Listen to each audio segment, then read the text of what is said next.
I'm here today to announce that the program known as DACA that was effectuated under the Obama administration is being rescinded.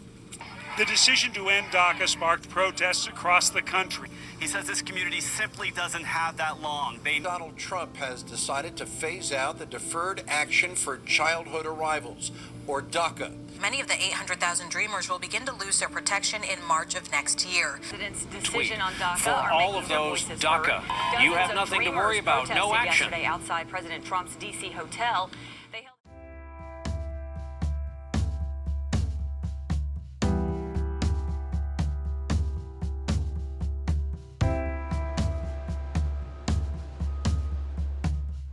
He like punches you with his face.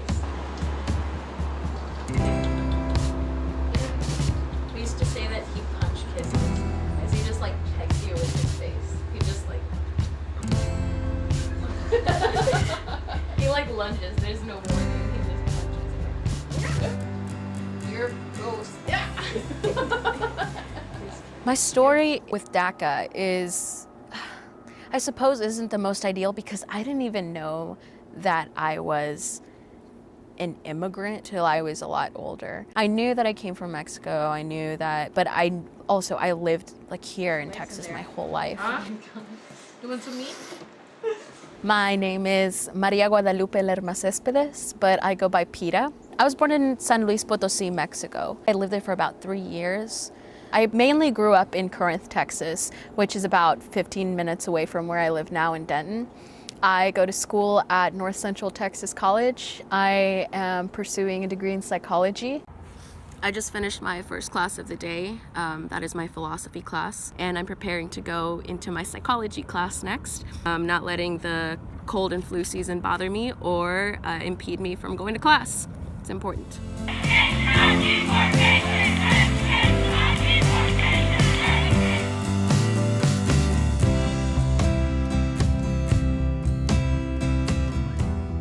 To start, Lupita came to this country legally. She had all her permits, passports, visa, everything to be here. And her permit and everything was supposedly permanent. I remember a very small fraction of actually moving from Mexico to Texas. So actually I was really fortunate in being like the exact age where I can develop a new language and not have a lot of trouble with it. Yeah. I was widowed on 1997 when Lupita was only a year and 3 months. And situation financially got very stressful for me. So we thought probably moving to the States temporary just to make some savings. Everything was great. I fall in love with the system. I fall in love with the discipline. I got used to the life here. And my kids were just so happy. It was, we used to hang out in the parks and just have a different kind of freedom than we never had before. This is all my kids graduating high school. That's Angel. That's Juan. And Lupita is not here graduating, so. I'm right there. Oh, yeah, she's here. Graduated. You know that little bitty thing in there? That's Lupita. So after September 11, her legal status went from permanent to only 10 years from the time that she crossed the border. So that changed a lot because we had the permanent permit when it was seals, when it was paper. And after September 11, everything became electronic. But that time, Lupita's dad had already died, so we couldn't prove the income that we were able to prove before when she got her permit. So it was really hard for me to go back and try to start from zero, so we decided to stay here. Whenever I came to find out that I needed DACA, was because I was 16 years old and all of my friends were getting licenses and they were getting permits and all that stuff. And whenever I asked my mom, when can I get my license? When can I get my permit? Or I wanted to start driving. And my mom told me that I'm different, that I don't have the same status, the citizenship status as my friends, and so I was gonna have to go through a different process. That's how I like started understanding, was because I wanted my license, and then I found out more about like why I needed DACA. It's like, let me adjust. I know you're doing. I'm proud of you. I know, but come on, love, come here, come on, Letty. To be able to qualify for that, she had to be here before the year 2000, which she was. The family had to be able to prove that Lupita was all her school. Then she never left the country before 2000, where that was easy too. So it was a great opportunity. I mean, we can imagine, something better for them, because suddenly it was the opportunity for them to drive freely. She was this successful teenager. She was awesome in school, so she just needed the paper to be able to do what she was already doing. So that was like the best thing that could ever happen to us. It's 5 o'clock. I just got off my shift at Olive Garden. I'm sitting here in the parking lot. I just let my hair down, which that's a sign that I am done for the day.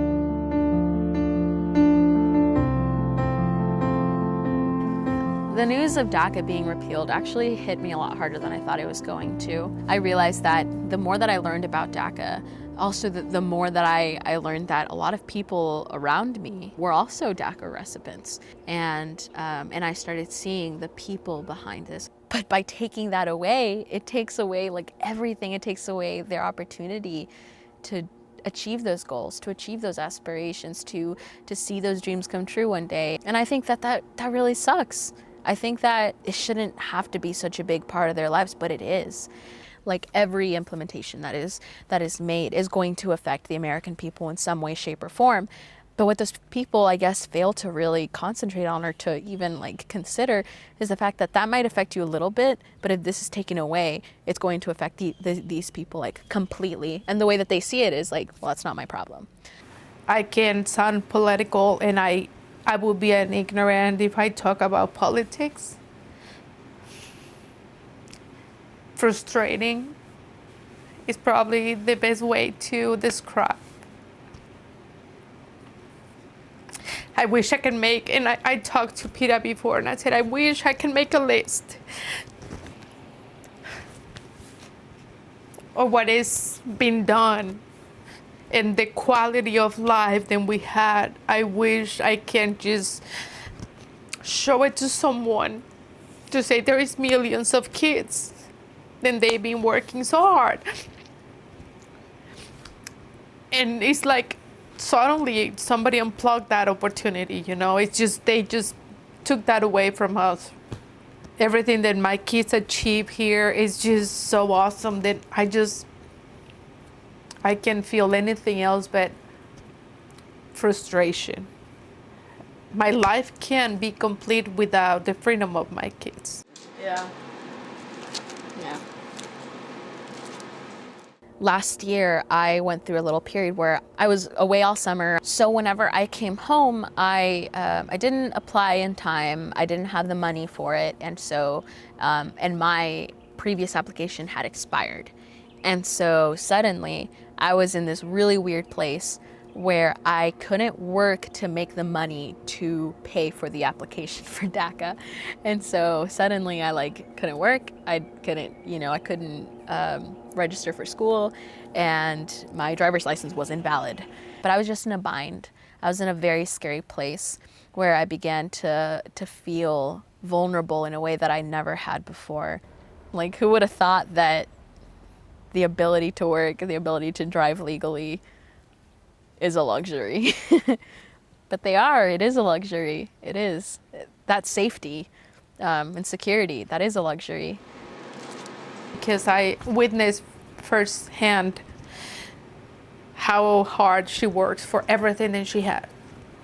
She put so much effort in everything that I think she deserves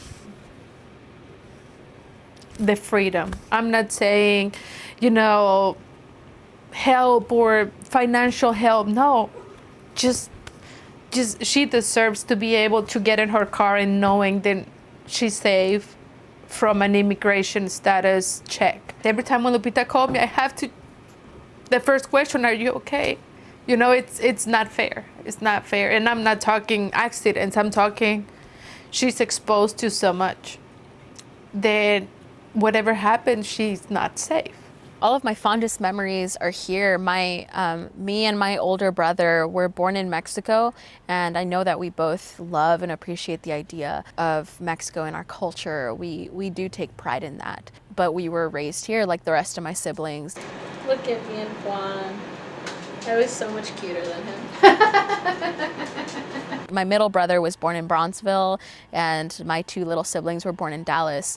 And that's where I got to teach my little sister to walk and like hold her fingers while she did it. That's where we like, you know, played in our sandbox in the backyard that my dad like built for us. But yeah, I think that that's something that's a privilege of being an immigrant, is that you know how bad things can get in other places, whether that's through your family or through you having lived somewhere previously or through your stories from your parents or something like that. And just having eyes opened to the greatness that is your home now. My home now.